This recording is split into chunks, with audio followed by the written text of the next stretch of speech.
Buenas noches a todas las personas que están viendo esta transmisión en este momento por medio de las redes sociales. Este es el segundo día en el que estamos llevando a cabo las conferencias sobre cambio climático más los ejes temáticos que vamos a tratar dentro del evento que estamos organizando el primer fin de semana de febrero, la LCOIMX, como lo pueden ver en la pantalla.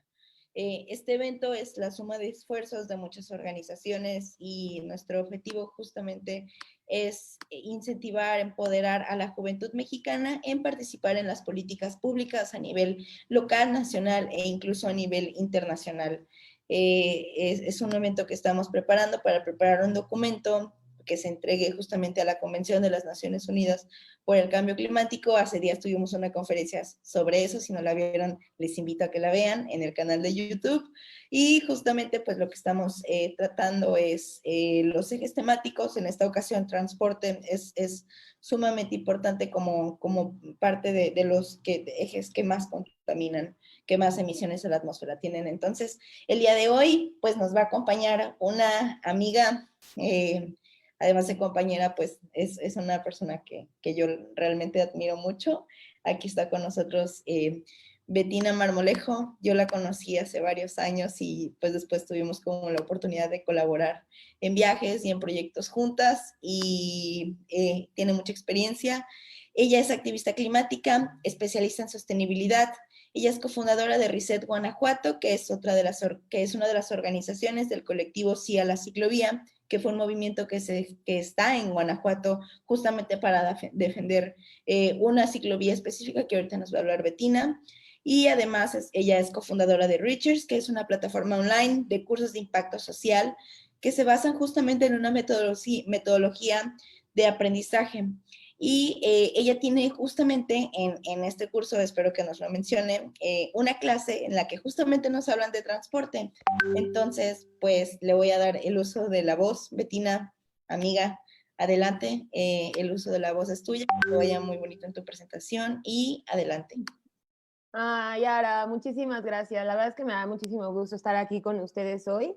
Me ha apasionado mucho, gracias por la presentación. La verdad es que me ha apasionado mucho por el tema del transporte y la movilidad sostenible. Ya les voy a contar un poquito de mi historia. Y pues bueno, arrancamos con mi presentación.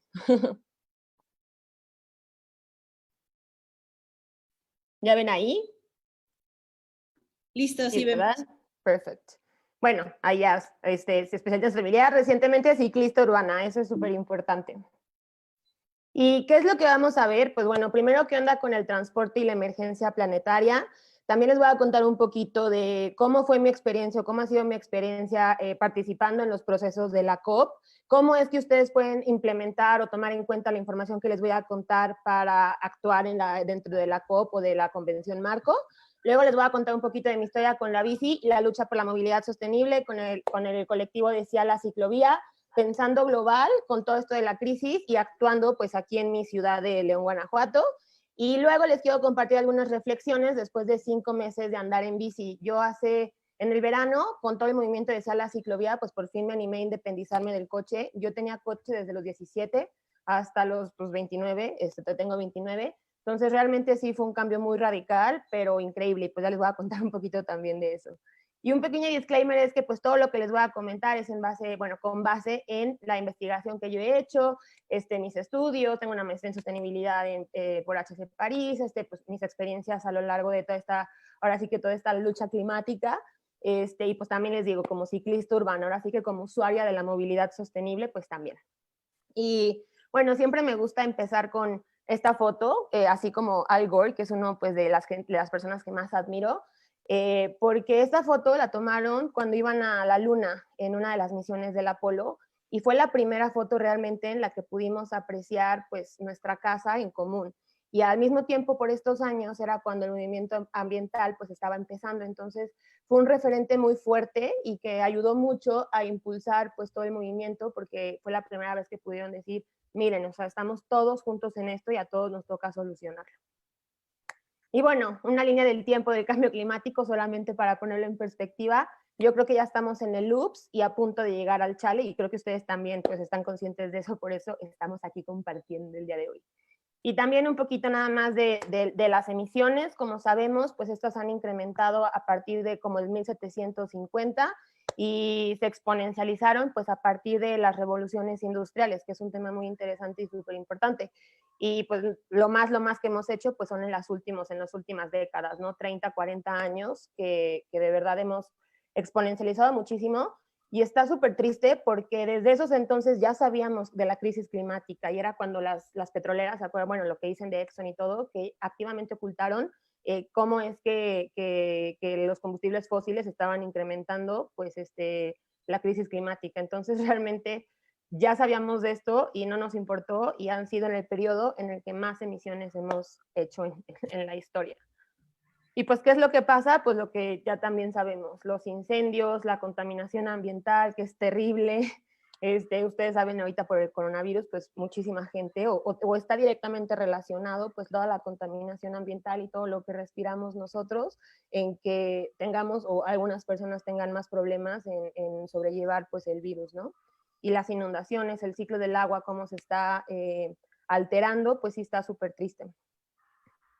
Y como ya sabemos, pues los científicos ya nos lo advirtieron, nos quedan 10 años ya, ahora sí ya empezamos la década de la cuenta regresiva este mes, para revertir la crisis y para cortar las emisiones en la mitad, pues para poder ahora sí que cumplir todo lo que lleva el Acuerdo de París.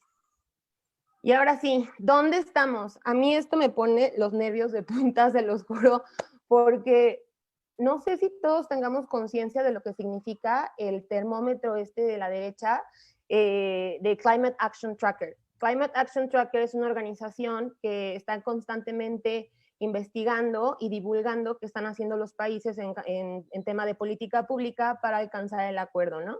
Y ellos tienen este termómetro que donde dicen, pues, ¿dónde estamos? ¿Dónde están las políticas que están actualmente? ¿Dónde están las metas que están ahorita? Y pues como podemos ver, la zona ahora sí que segura para todos nosotros como humanidad, pues es lo verde, ¿no? Y si vemos, ya estamos en el 1.1 en el 2020, o sea, eso quiere decir que únicamente tenemos para actuar o para seguir emitiendo, para subir la temperatura en 0.4 grados centígrados. Y pues eso está muy cañón porque, a ver, en el último siglo ya la aumentamos ¿cómo se dice? Un grado y ahorita vamos así para alcanzar eso en el menor tiempo, para el 2050 o antes, si no hacemos algo. Y como vemos también las políticas actuales las metas actuales del Acuerdo de París y las NDCs que tienen los países, tristemente son insuficientes. Si se meten luego a investigar en Climate Action Tracker, van a ver un mapa del mundo y únicamente hay 2 países del mundo, no me acuerdo bien cuáles son, pero uno es Marruecos y el otro creo que es uno de África, que están en la trayectoria o sea, tienen las políticas adecuadas para reducir sus emisiones en como lo dice el acuerdo. Pero imagínense, únicamente 2 países de todo el mundo. Todos los demás, Estados Unidos, China, están en lo peor, en lo gris, en lo que realmente todo lo que están haciendo es insuficiente. Entonces, pues sí es bien importante que tengamos en cuenta esto y que por eso así actuemos y que todas nuestras acciones vayan orientadas a las NDCs de cada uno de nuestros países, en este caso, pues de México, ¿no? Y el transporte es que tiene muchísimo que ver en esta crisis. Aquí está un pie de pues cuáles son las emisiones, ¿no? Y podemos ver que obviamente la energía es la principal causa, pero dentro de esa energía también viene el transporte, y el transporte actualmente es el 16.2% del total de gases de efecto invernadero. Pero cuando vemos ese 16.2%, únicamente terrestre es el 11.9%. O sea, la mayoría del transporte, la mayoría de las emisiones que vienen del sector transporte vienen únicamente del terrestre. Y luego cuando veamos cómo está, qué tipo de transporte terrestre, se van a ir para atrás. Y bueno, aquí están las emisiones terrestres de gases de efecto invernadero. Y como pueden ver, ahí están. La azul de hasta arriba es el terrestre. Y todo lo demás de abajo ya tiene que ver con los aviones, con internacionales y nacionales, con los trenes, con los barcos, todo eso. Pues como podemos ver realmente, en el área del transporte, lo que más nos afecta y lo que más tenemos que enfocarnos, pues es en el terrestre. Y luego, esto está bien interesante, porque sabían ustedes que aproximadamente únicamente el 10% de la gente es causante del 80% de las emisiones de ese transporte terrestre, y esto significa que es mucho la gente que tiene un poder adquisitivo alto, ¿no? Porque como sabemos, pues la gente que más contamina es la que tiene más recursos o la que tiene más capital. ¿Y quiénes son las gentes que tienen más capital? O más bien, ¿cuál es una de las cosas que tiene la gente que tiene más capital? Pues autos, ¿no? Entonces, estas emisiones del sector transporte, la mayoría viene del auto privado. ¿Y cómo van? Y vean cómo estamos aquí en México en esto. Este es el inventario de gases de efecto invernadero de nuestro país.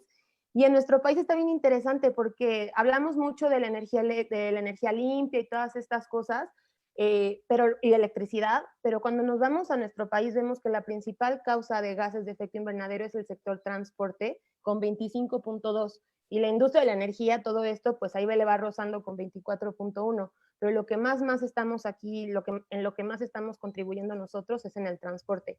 Y luego cuando vemos cómo está vemos que es 24%, 23.4% únicamente el autotransporte, o sea, de la gente que tiene coche privado. Entonces estamos aquí diciendo que en nuestro país la causa número 1 de gases de efecto invernadero es el coche privado. Y como sabemos, pues el coche privado es un privilegio, ¿no? Tenerlo. Entonces realmente aquí es cuando nos tenemos que poner a pensar qué estamos haciendo y hacia dónde estamos dirigiendo nuestros esfuerzos como activistas y como luchadores de pues de la crisis y todo esto, porque realmente yo cuando vi esto dije, no puede ser o sea, a nivel mundial es el 16.2 el transporte, 11.9 el terrestre, y esa la mayoría es autotransporte, pero en nuestro país es el 23.4, o sea, estamos muy arriba que la media global. Entonces, pues sí hay que reflexionar mucho en esto. Y les voy a contar, en mi ciudad todavía estamos peor. En mi ciudad el 70% de las emisiones vienen únicamente del transporte. Y también es la mayoría el coche privado. Y en mi ciudad el 30% de toda la gente que usa la vía pública, únicamente el 30% es la que se mueve en coche, pero el 80% de la infraestructura está destinada para ellos. Entonces vean qué desigual e injusto es. O sea, el 80% del espacio público está únicamente destinado para el 30% de la gente que tiene auto privado, y además son causantes del 70% de las emisiones de CO2. O sea, estamos para atrás. Y luego déjenme les cuento que en mi ciudad no hay políticas realmente estructuradas y que vayan vinculadas a las NDCs en esto del transporte. En mi ciudad ahorita lo que se están enfocando es en la arborización y estas cosas que son muy relevantes, pero estamos viendo aquí que el 70% de las emisiones vienen del transporte. Y yo entonces digo, ¿por qué no regulamos con base en pues, el mayor problema, ¿no? O sea, los árboles, claro que sí está bien reforestar, pero creo que no enfocarse en las principales problemáticas pues es grave. Y bueno, aquí nada más para ponerlo en perspectiva, esta gráfica de Oxfam en la que dice que el 10% de la gente más rica es la causante del 50% de las emisiones de CO2. Entonces, y obviamente la gente que tiene el auto privado, pues entra muchas veces en este 10%, yo me atrevería a decir que todos. Entonces hay que tener conciencia de eso. Son la menor gente y la que causa más la contaminación aquí en nuestro país. ¿Y cómo fue que llegamos a esto? Pues ahorita les quiero contar un poco de historia, porque cuando yo até cabos dije, todo tiene sentido ahora. Y bueno, les quiero contar un poco de historia de Nueva York y la crisis del estiércol. Por allá antes de que se inventara el coche, pues se usaban las carretas, ¿no? Y era todo el boom, el auge de la revolución industrial. Entonces, pues imagínense, el comercio estaba aumentando a pasos agigantados, pues obviamente cada vez se tenían que mover más personas y bienes de consumo. Entonces llegó un momento, y las carretas son propulsadas por animales, ¿no? Y los animales tienen necesidades. Entonces llegó un momento en el que era tanto el tráfico, tanto la movilidad en carreta y tanto, pues obviamente, excremento de los caballos, que llegó una crisis en la que todo estaba o sea, era antihigiénico porque todo estaba lleno de popó. Si ustedes luego se ponen a investigar, van a ver fotos donde está todo lleno de popó. Se volvió un problema terrible. Entonces, ¿qué hicieron? Pues dijeron, tenemos que buscar una solución para dejar de usar animales para movernos. ¿Y qué fue lo que hicieron? Pues llegó Ford y la industrialización del auto. Entonces, para ellos dijeron, quitamos entonces, en ese entonces obviamente ellos no tenían en cuenta que la tema de combustible fósil estaba directamente relacionada al calentamiento global, ¿no? Porque esto fue a principios no a principios, a finales del siglo XIX y a principios del siglo pasado, ¿no? Hace más de 100 años. Entonces, en esos entonces no estaban realmente concientizados de esto y para ellos fue, pues ahora sí que óptimo cambiar las carretas por autos, ¿no? Y luego, pues obviamente que llegó Ford y además inventó la producción en masa. Entonces, ¿qué hizo? Que el coche ya se volvió no tanto un artículo de super lujo, sino fue más accesible para la población. Y además Ford, pues era un millonario, un empresario, y pues ustedes saben que los millonarios y los empresarios tienen contactos en la política. Entonces, pues obviamente en Estados Unidos con todo esto se hizo el boom y dijeron, el desarrollo es, o sea, el futuro y el desarrollo es a través de la combustión y del coche y de todo esto, ¿no? Entonces, ¿qué fue lo que empezó a pasar? Que empezaron a construir infraestructura para el auto. Y fue cuando empezó a poner shopping malls, o sea, centros estos de, ¿cómo se dicen? Bueno, plazas, a las afueras o más lejos de la ciudad, empezaron a hacer las carreteras, empezaron a hacer los suburbios. ¿Por qué? Pues porque ahora sí que era bueno para la economía y bueno para los países que la gente estuviera consumiendo autos, porque pues obviamente dan trabajo,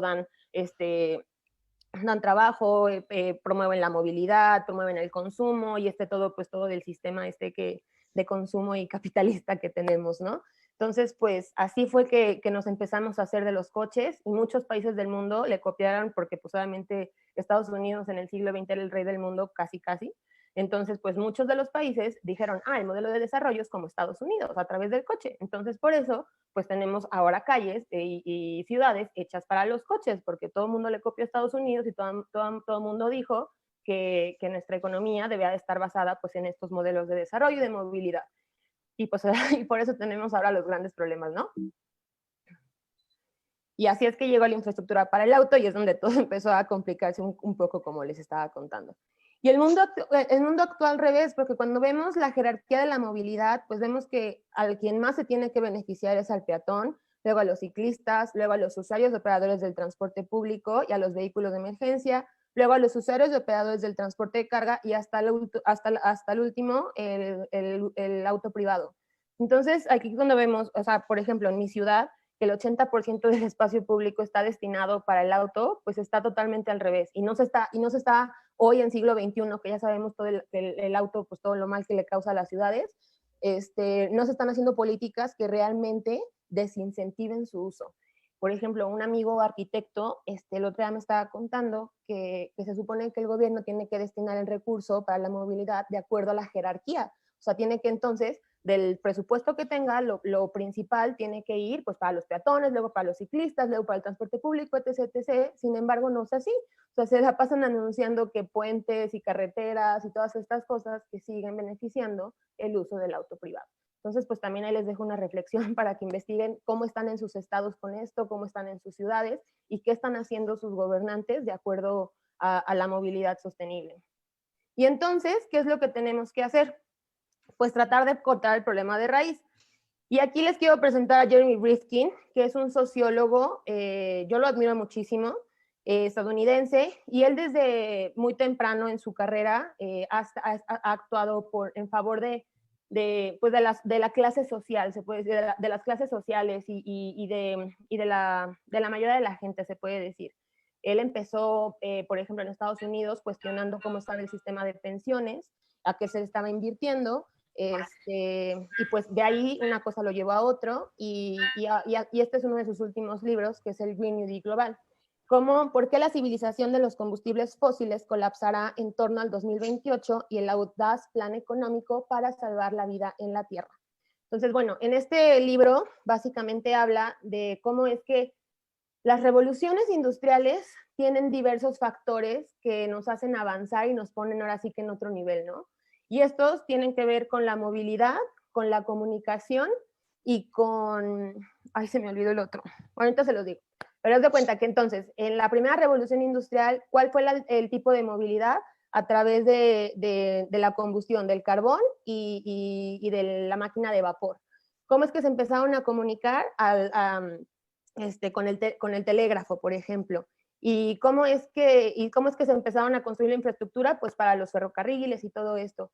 Entonces hay diversos factores en cada una de las revoluciones industriales. En la segunda, ¿cómo fue la transición? Ya no se usó ¿cómo se dice? El vapor, sino que se transicionó a la combustión, a los motores de combustión, ¿no? Que es el auto, y son los camiones y todo esto. La infraestructura se empezó a hacer para los coches, la forma en la que nos comunicamos, pues llegaron los medios de comunicación, la radio, la tele, y todas las otras cosas empezaron a ser obsoletas, ¿no? Ya no era viable seguir usando el carbón para generar vapor, porque pues ya estaba, ¿cómo se dice? Los combustibles fósiles. También fue cuando se inventó la electricidad, eso es súper importante. Y también pues ya la gente se podía comunicar de otra manera, entonces el telégrafo y las cartas pues se volvieron irrelevantes y se transicionaron a otras diversas industrias, ¿no?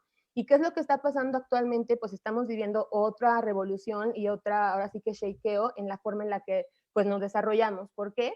Porque ya nos dimos cuenta que el auto es malo para las ciudades, porque ya nos dimos cuenta que los combustibles fósiles son malos para el planeta, y porque también ya inventamos nuevas maneras de comunicación. Y actualmente, ¿cómo es que nos estamos comunicando? Pues a través del Internet.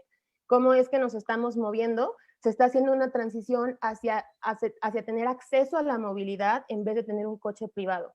En las ciudades, ahora sí que más desarrolladas del mundo, ¿qué es lo que la gente prefiere? Prefiere vivir cerca de un metro, prefiere vivir en zonas donde haya ciclovías para que se puedan transportar en lugar de tener coche, porque tener coche implica tener que buscar estacionamiento, implica tener que pues, pagar en seguros, en gasolina, en todas estas cosas, y la gente ya no quiere eso, porque pues ahora sí que cada vez tenemos más gastos, cada vez está más desigual la economía y todas estas cosas, entonces pues sí tenemos que, la gente se está haciendo más consciente de esto, ¿no? Incluso dice que los jóvenes en un futuro ya no vamos a querer coches porque vamos a preferir esto, el acceso a la movilidad.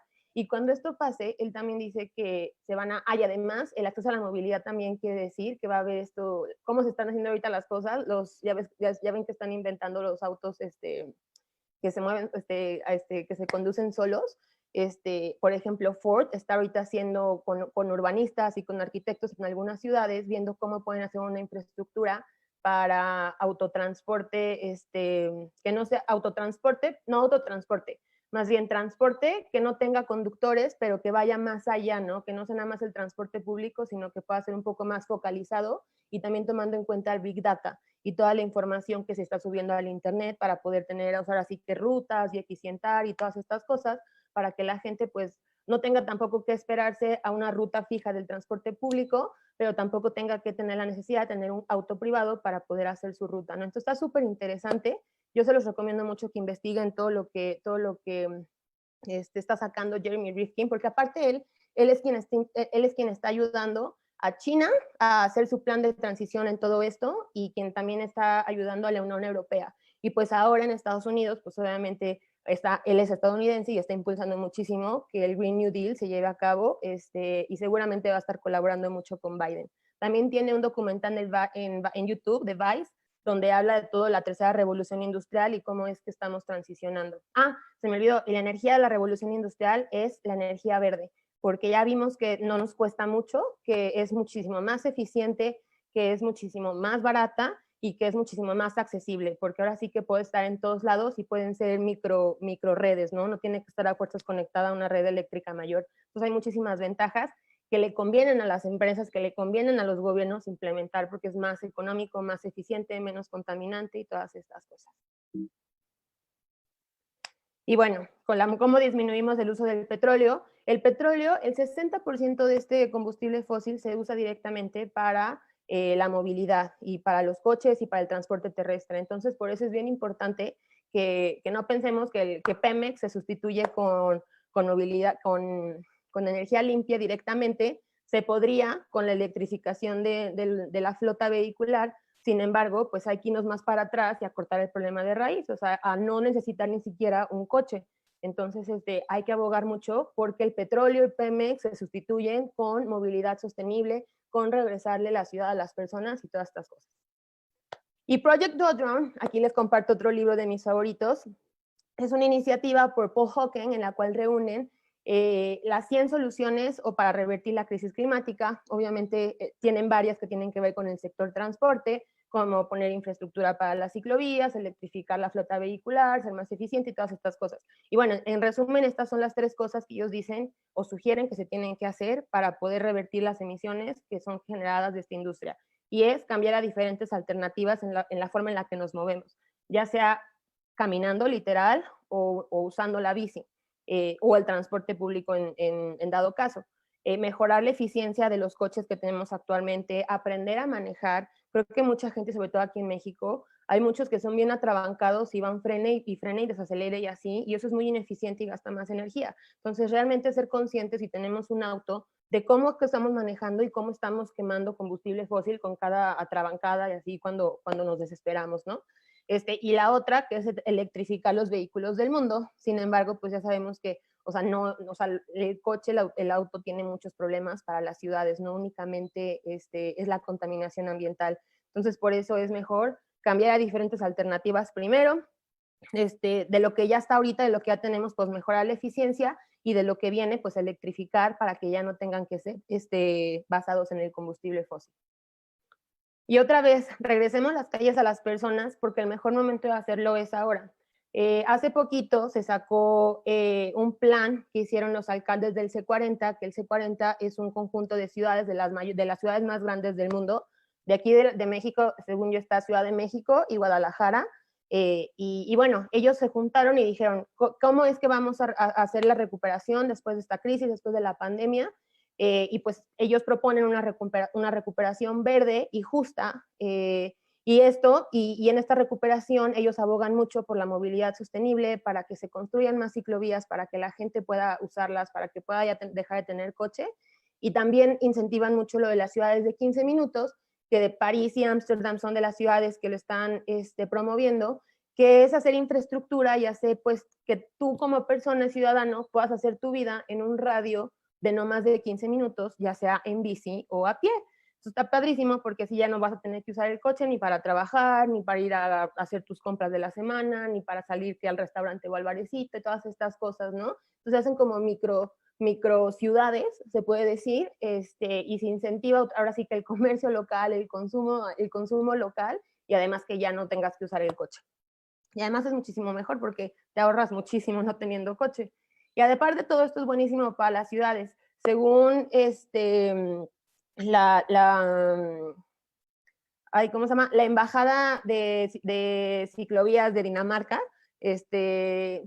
las sociedades pierden 79 centavos de dólar por cada kilómetro que manejan en coche. ¿Por qué? Porque los coches, pues obviamente construir infraestructura para los coches es mucho más caro.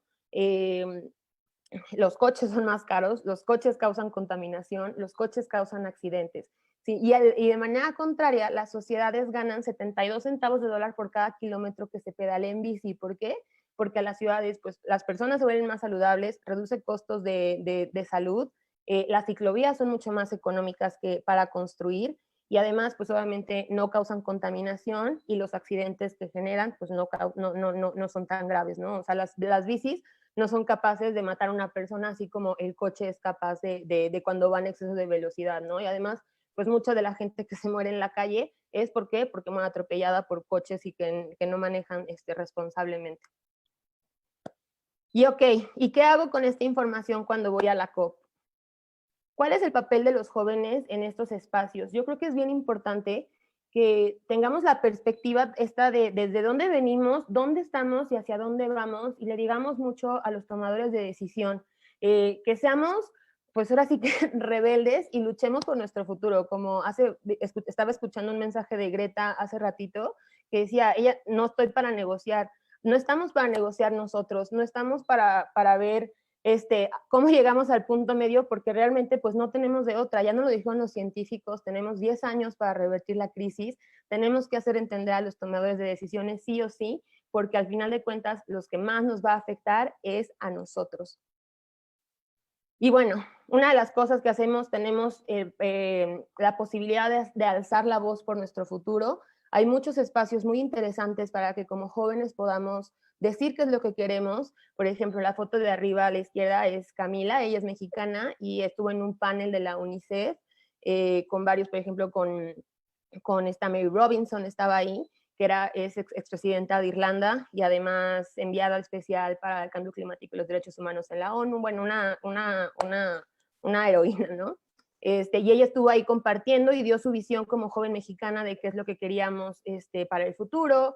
También como jóvenes podemos ser, como les digo, un poco más rebeldes. En esta última COP, los chavos de Fridays for Future ahora sí que tomaron el escenario porque dijeron, estamos hartos, no están haciendo la suficiente ambición, necesitamos hacer algo. Y ese día se rebelaron y para mí fue el mejor día de la COP, se los juro, la emoción, el sentimiento de unidad, de que de verdad estábamos luchando ahí por nuestro futuro y todo, pues la verdad es que sí fue muy padre.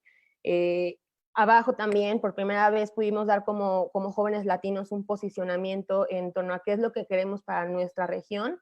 Entonces también están esos espacios de poderte juntar con todos los jóvenes del mundo, de poder platicar de esto, del mundo y de Latinoamérica, porque como jóvenes pues nos toca actuar por bloques, ¿no? Y pues los latinoamericanos tenemos que juntar fuerzas y hablar por región. Entonces también están esos espacios bien interesantes y también pues a través de Yongo pueden estar en estos paneles de alto nivel. Aquí está Jorge, que seguramente lo conocen, también dando una intervención por parte de la Juventud Ahí sí fue del mundo hacia Patricia Espinosa y toda la Secretaría Ejecutiva de la ONU. Entonces también pues están esos espacios de decirle directamente a los pues de más alto nivel qué es lo que necesitamos.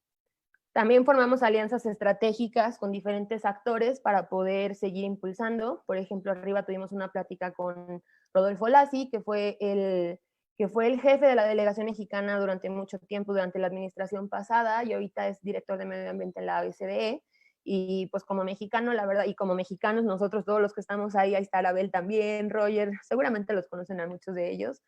Pues es súper enriquecedor hablar directamente con ellos y no leer o no leer o sacar conclusiones como de muchas personas, sino que el tomador de decisión, quien lleva la política, quien está en los espacios de toma de decisión, te está diciendo, te está ahora sí que dando un salto de rana en qué es lo que se necesitan enfocar o en dónde se quedaron las negociaciones y todo eso. Eso está bien padre. También pudimos platicar con senadores, con Mario Molina, que en paz descanse, que la verdad es que nos apoyó muchísimo como jóvenes. En la conferencia que dimos de latinos, lo invitamos y invitamos a varias personalidades, obviamente a los políticos mexicanos y otros lados, y quien fue y quien estuvo de principio a fin y al final se quedó a platicar y darnos recomendaciones de echarnos porras fue Mario Molina. Entonces realmente para nosotros pues fue increíble esa experiencia. Y ahí está Jorge, en una negociación, bueno, no en una negociación, pero en una plática para unir esfuerzos dentro de los tres países de Norteamérica y ver cómo es que podemos usar los tratados que tenemos para impulsar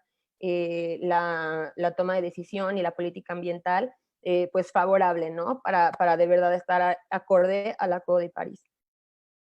Y además, pues nos unimos para colaborar y tener una mayor incidencia política en las decisiones que afectan nuestro futuro. Pues yo creo que también parte de que yo esté aquí con ustedes es porque hemos estado colaborando, como dice Arabel, hemos colaborado en algunas ya proyectos, en algunas iniciativas, y pues aquí seguimos, ¿no? Impulsándonos y sumando, y desde nuestras trincheras, pues cada vez que podemos juntarnos y compartir estas experiencias. Yo el año pasado estuve dedicada 90% del activismo que hice a actuar en favor de la movilidad sostenible, de las ciclovías aquí en León, de aprender mucho de esto y de dialogar con tomadores de decisiones locales, ¿no? Y pues bueno, ahorita les estoy compartiendo un poquito más de mi experiencia con todo esto y pues cómo es que seguimos sumando y conectándonos después de haber estado acá en estos espacios como la COP. Y luego ya pensando global, actuando local, en mi experiencia, pues cómo es que yo he tratado de todo esto que me deja la COP, estas negociaciones, este conocimiento que he obtenido de cómo es cómo es que llegamos a tener ciudades autocentristas para los coches y todo esto. Entonces, ahí les va. Si hace un año a mí me hubieran dicho que sería ciclista urbana, se los juro que jamás lo hubiera imaginado. Pero pues bueno, aquí estamos.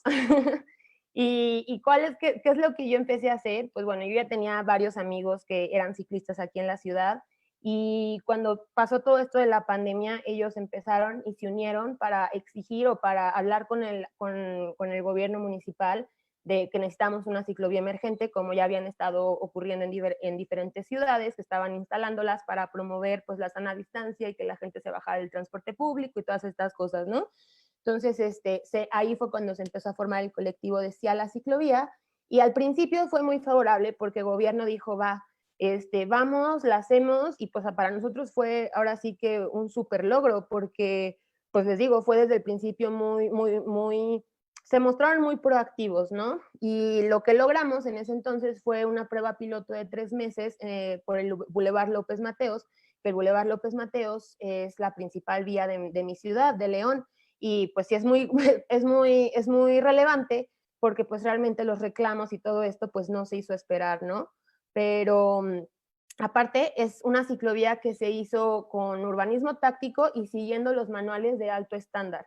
¿Y qué son estas cosas? Pues bueno, los manuales de alto estándar como el manual de calles de la SEDATU o el manual de ciclociudades del ITDP es como donde están dichos cómo es que se deben hacer las ciclovías y cómo es que sí favorecen a las personas, a la movilidad sostenible, al medio ambiente y todo eso, ¿no? Porque no todas las ciclovías favorecen estas cosas.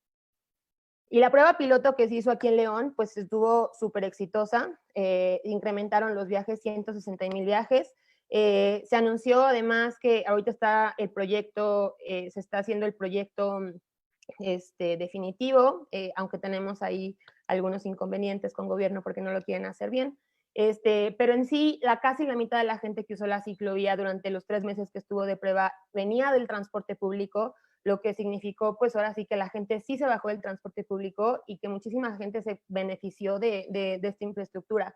Yo me beneficié de esa infraestructura. Yo me animé a bajarme del coche y a usar la bici porque con esa ciclovía yo ya podía llegar de donde vivía hasta mi oficina que está en el centro de mi ciudad. Yo tomaba literal todo el López Mateos, la ciclovía, y fue cuando me di cuenta que realmente pues sí podía ser ciclista en mi ciudad. Entonces, ¿por qué? Porque me benefició, porque estaba adecuada. Los manuales de altos estándares dicen que las ciclovías tienen que ir por la derecha y mínimo de 2 metros. ¿Por qué? Porque ahora sí que hay muchos tipos de bicis, ¿no? Están las bicis como pues las que usamos la mayoría de los ciclistas, pero también hay niños que usan bicis con rueditas, hay señores que tienen estas bicis de carga para trabajar, los que ya las llaman tamaleras o así, esas no caben en ciclovías de 1 metro. Tal vez nosotros con bicis delgaditas sí, pero hay mucha gente que no cabe y hay que tener en cuenta que pues mucha gente tiene, ahora sí que la bici es su medio de transporte y hasta su medio de trabajo, ¿no? Entonces la infraestructura tiene que, aunque sean minoría a lo mejor,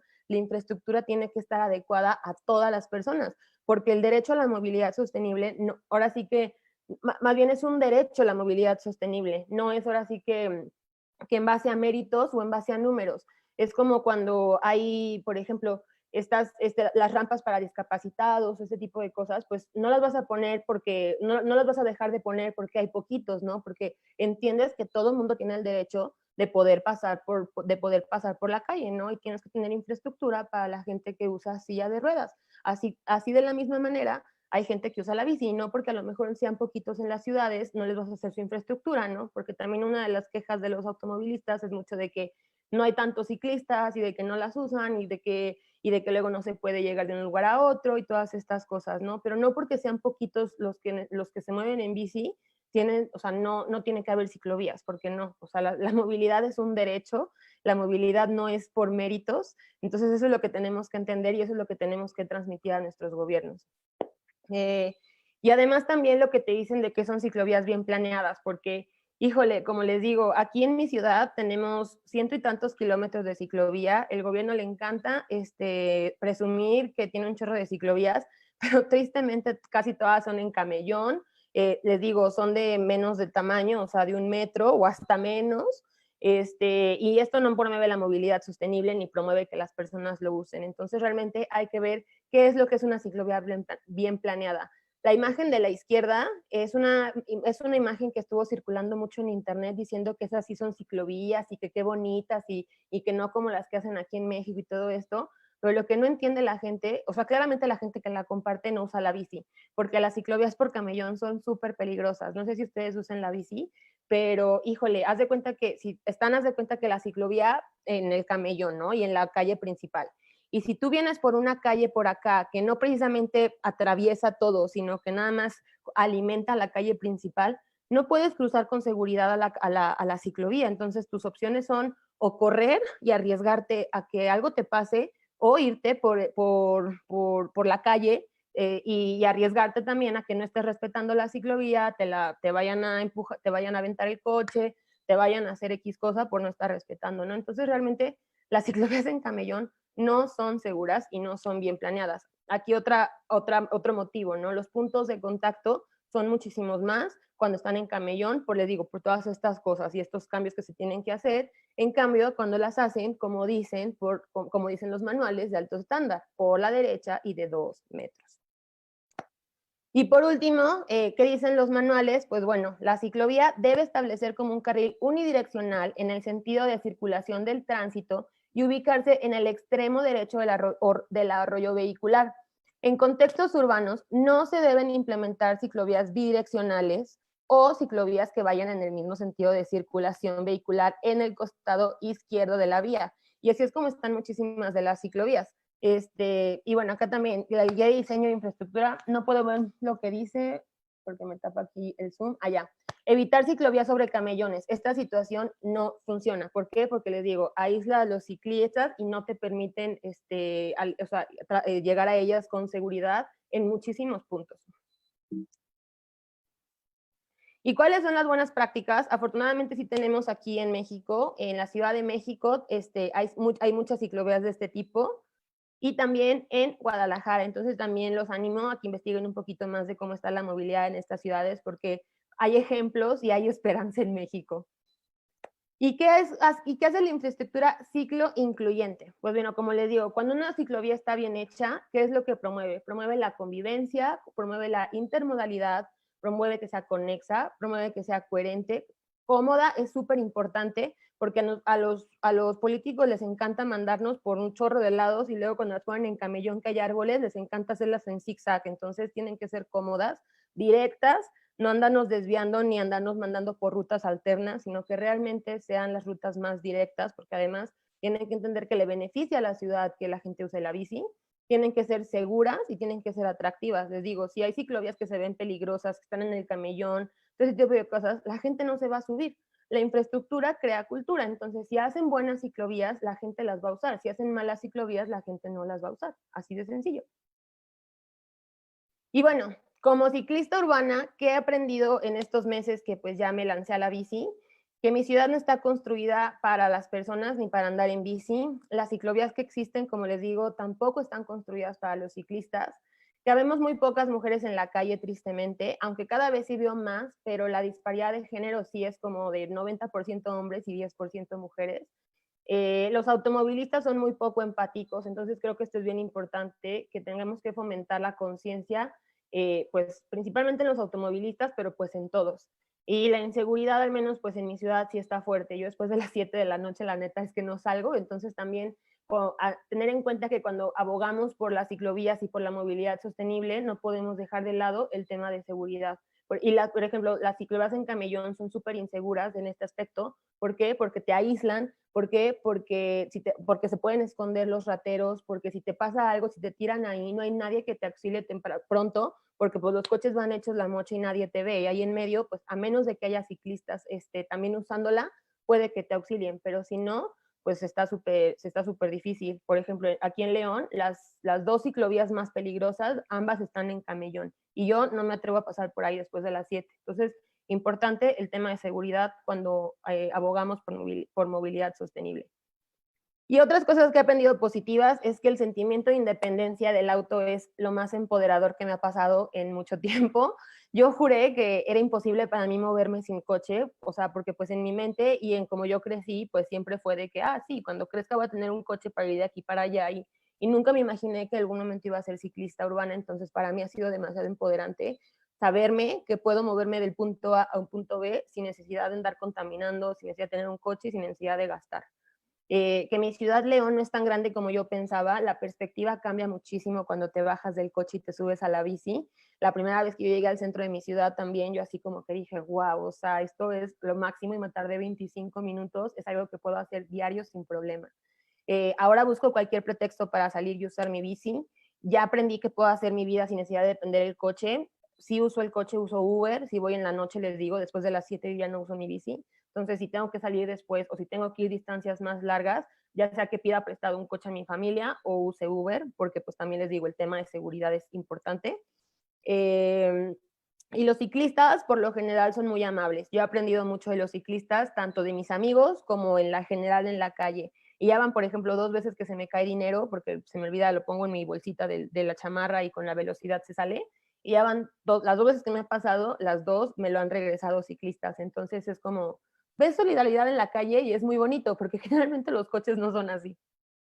¿Y qué pueden hacer ustedes? Reflexiones finales. Pues si tienen bici, sálganse a pasar a ella, sustituyan algunos trayectos, si van al Oxxo o a este tipo de cosas, anímense a bajarse del coche, anímense a usar la bici, van a ver que poquito a poquito van a llegar más lejos.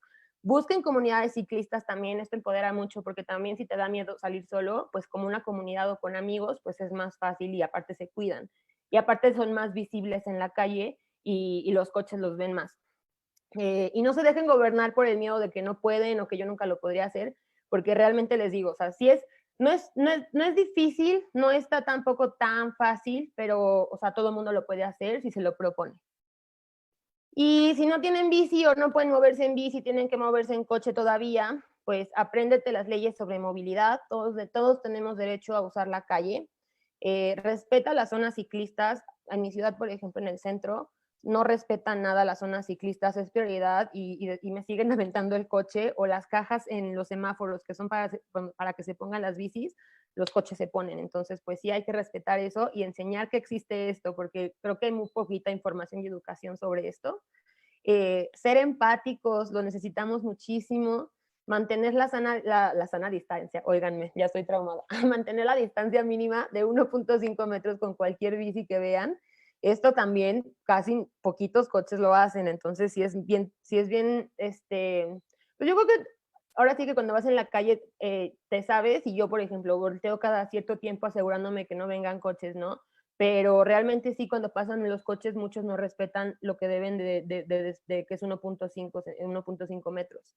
Y apoya la construcción de ciclovías en tu ciudad, porque realmente mucha gente piensa que únicamente nos corresponde a los ciclistas apoyar esto, y no, realmente es para todos. A los automovilistas les conviene que más gente se suba a la bici, porque también el tráfico se va a disminuir, porque yo sé que hay gente que necesita un coche para trabajar, para transportarse, no todos tienen ahora sí que la oportunidad de poder usar la bici, pero para esa gente que no tiene la oportunidad de usar la bici, pues también es mucho más cómodo, que el tráfico se disminuye y la contaminación se disminuye. Entonces, al final de cuentas, apoyar la movilidad sostenible nos conviene a todos toditos. Y ya para terminar, el mundo necesita gente buena, con hambre de cambiar las cosas, de todas las edades y en todos los lugares. Gracias. Y como último, nada más lo que les decía Arabel del curso. Hace poquito, este año estrenó un curso online, va a ser una metodología de microaprendizaje, y es para que todas las personas aprendan a iniciar su camino a la revolución sostenible. Lo encuentran en reachers.mx y ahorita está abierto a todos. Son 14 clases, en promedio 11 minutos, todas son de menos de 20 minutos. Hay un libro de trabajo, hay una biblioteca curada de recursos, hay una clase sobre el transporte, y bueno, pero hay muchísimas más cosas. Una constancia digital y pueden acceder cuando quieran. Entonces, si van y se registran en Reachers, van a poder tomarlo, y además hay muchos otros cursos. Ahora sí, es todo. Gracias.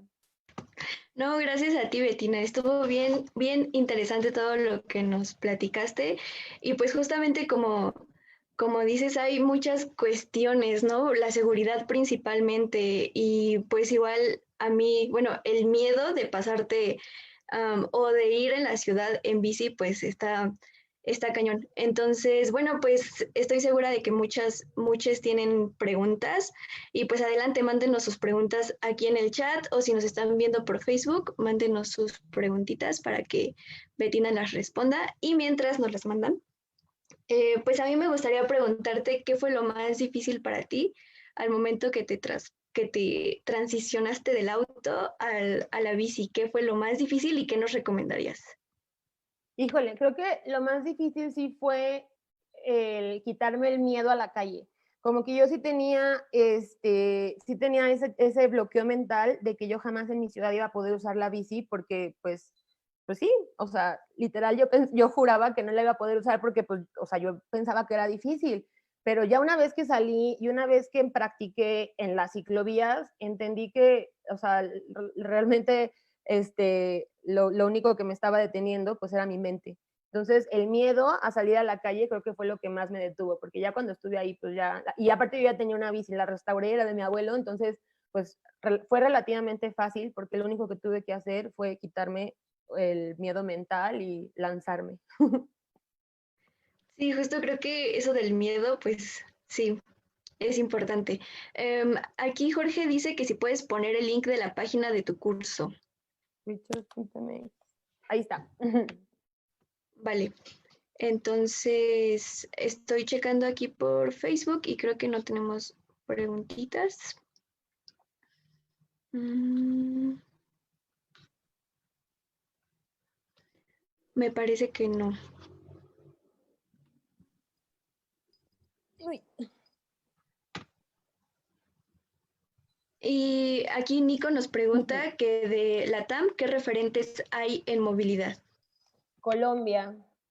Yo creo que Colombia es uno de los países que más está impulsando la movilidad como se debe. Yo platicando con mis amigos, como que es lo que yo, o sea, lo que me dicen, si tuviéramos a la gente que está haciendo la política pública aquí en México, llevar a algún lugar para que vean cómo funciona la movilidad sostenible, sería Colombia, porque es ahora sí que es pues similar a México, ¿no?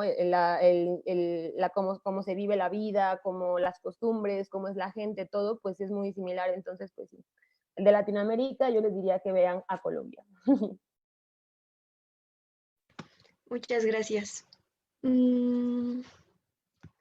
Si alguien más tiene preguntas, es el momento. Miren, por Facebook nos preguntan si existen manuales para los ciclistas.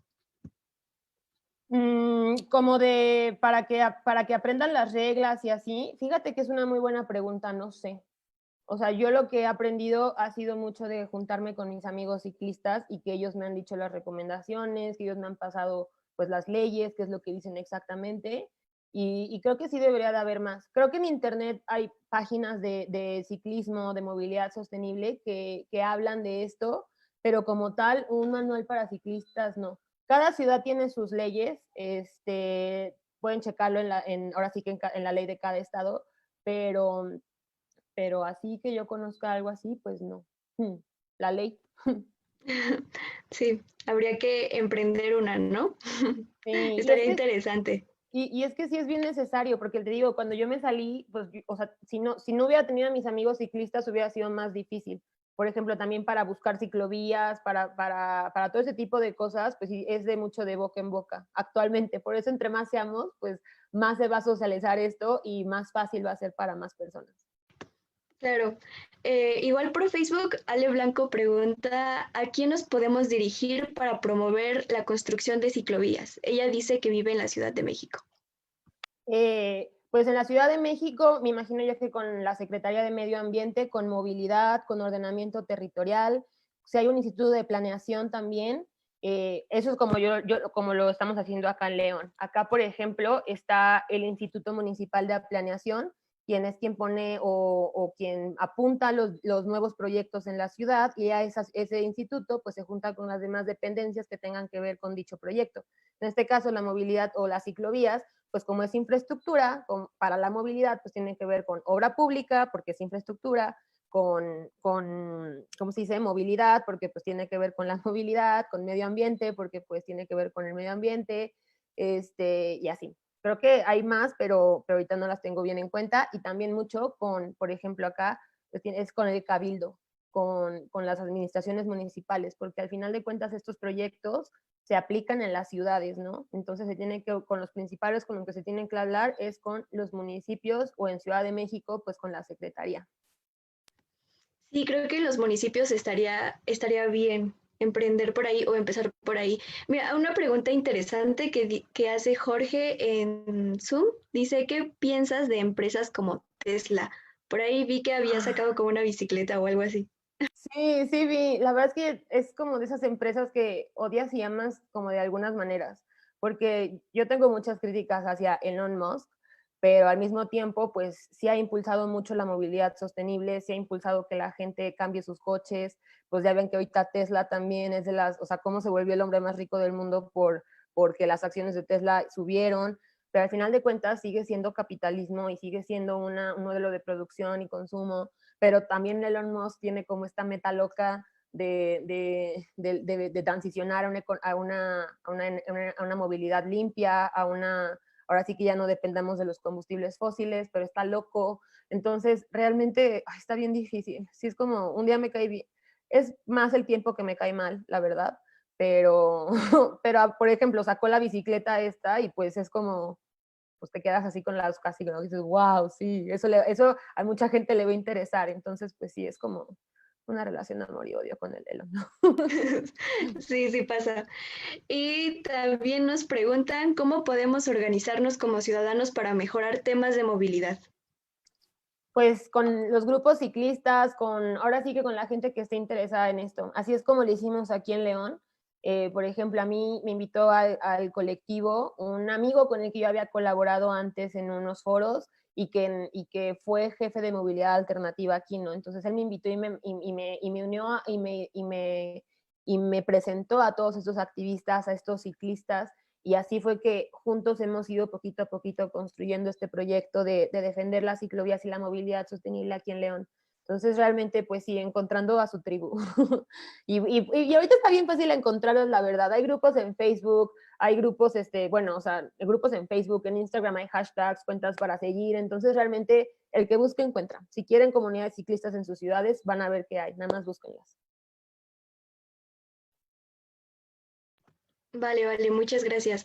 Pues no es una pregunta, pero por Facebook nos hablan de los códigos de conducta al momento de andar por ejemplo, en ciudades o los autos, que justo lo mencionaste en una parte de tu presentación, muchas veces no tienen como esto, no tienen civismo para andar en las carreteras o en los caminos y pues sí son como media mala onda con los ciclistas o hasta con los peatones. ¿Qué piensas acerca de estos códigos de conducta que se supone todos deberíamos tener, pero pues no es así?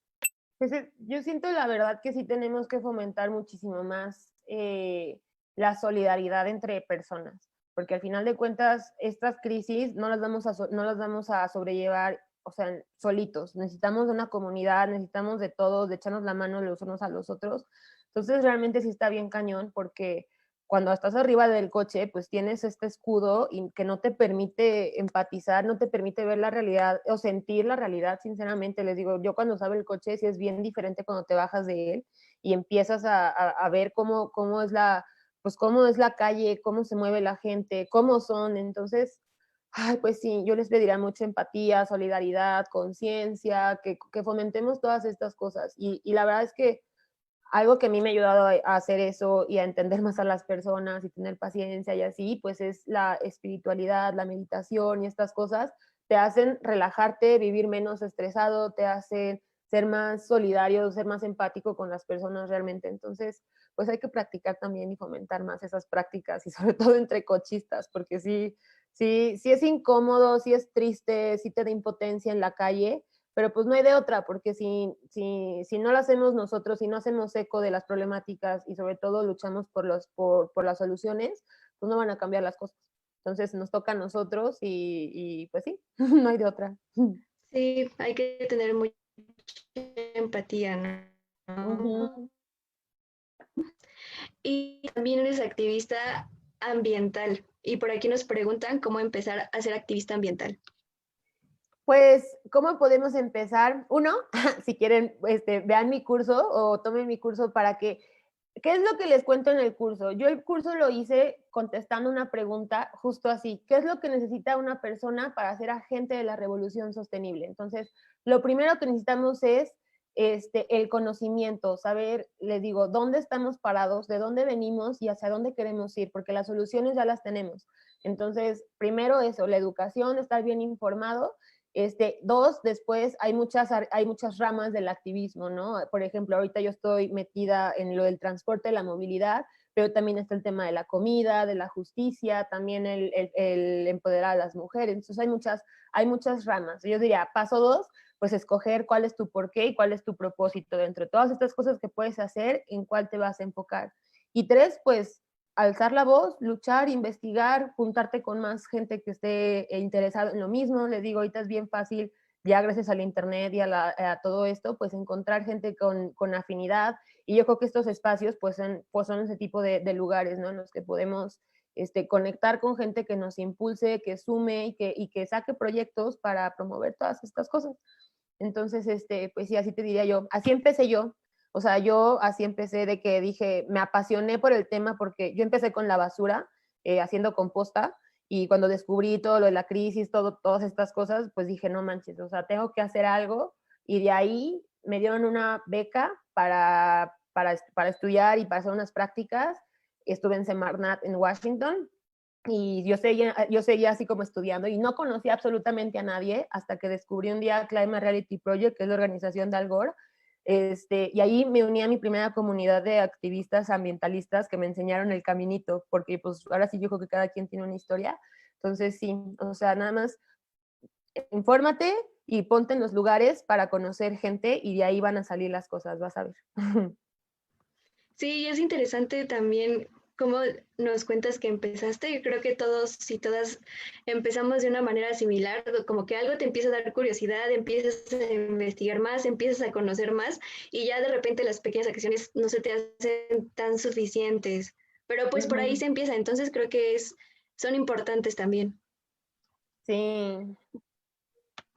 Bueno, y si no tenemos más preguntitas, ¿qué te gustaría, o bueno, cuál sería tu mensaje final para todos los que queremos empezar a ser más sostenibles en cuanto a nuestra forma de movilidad?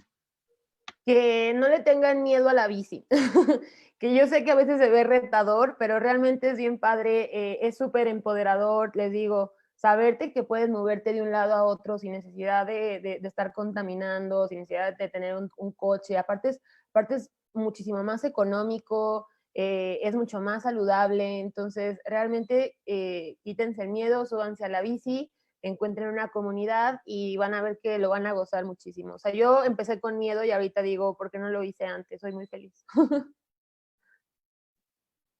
Y bueno, una pregunta ya para terminar, ¿qué modelo de bici recomiendas?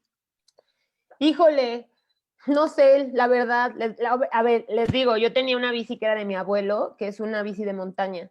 Entonces, también les digo, pues como activista, pues no pensé en comprar, sino en usar lo que ya tenía. Entonces, yo llevo 6 meses usando una bici de montaña, lo cual me ha ayudado porque pues luego hay baches en la ciudad, o luego están estas rejillas en las que pues la bici se te puede atorar y así. Entonces, o sea, como que tener llantas gruesas a mí me ha ayudado, porque pues les digo que la ciudad no está hecha para las bicis, pero realmente pues yo creo que cualquier bici en buen estado te sirve para andar en la ciudad. Pero sí, no sé mucho de eso, porque les digo, yo usé la que ya tenía, y pues es la que me ha servido, y no pienso cambiarla porque ando súper feliz, la neta. Y también nos piden tus redes. Estaría bien que las pusieras en el chat y ya las pasamos para el chat de Facebook en caso de que sea necesario, ¿vale? Sí, como Betina Amaro en Facebook y en Instagram. Ahí tengo páginas en los dos, y ahí subo muchísimo de movilidad sostenible, de mis aventuras con, con mi perrita, porque cuando ando en la bici siempre me la cargo. Entonces ahí también pueden seguir a la Bombón, que anda en la bici, y así.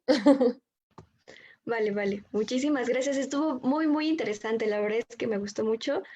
Y pues hay que, justo como dices, quitarnos el miedo para empezar nada más. Sí, la verdad que sí. Muchísimas gracias por invitarme, la verdad. Yo desde el año pasado, tengo el propósito de mínimo dar una plática al mes, y ustedes ya me hicieron llenar ese propósito este mes, entonces se los agradezco muchísimo. No, pues gracias a ti. Estuvo muy padre. Bueno, y gracias a todos los que nos estuvieron viendo desde Facebook y desde Zoom. Recuerden que hoy es el último día para para registrarse, para estar en la COI, entonces no se pierdan esta super oportunidad y Muchas gracias. Buenas noches. Gracias, nos vemos.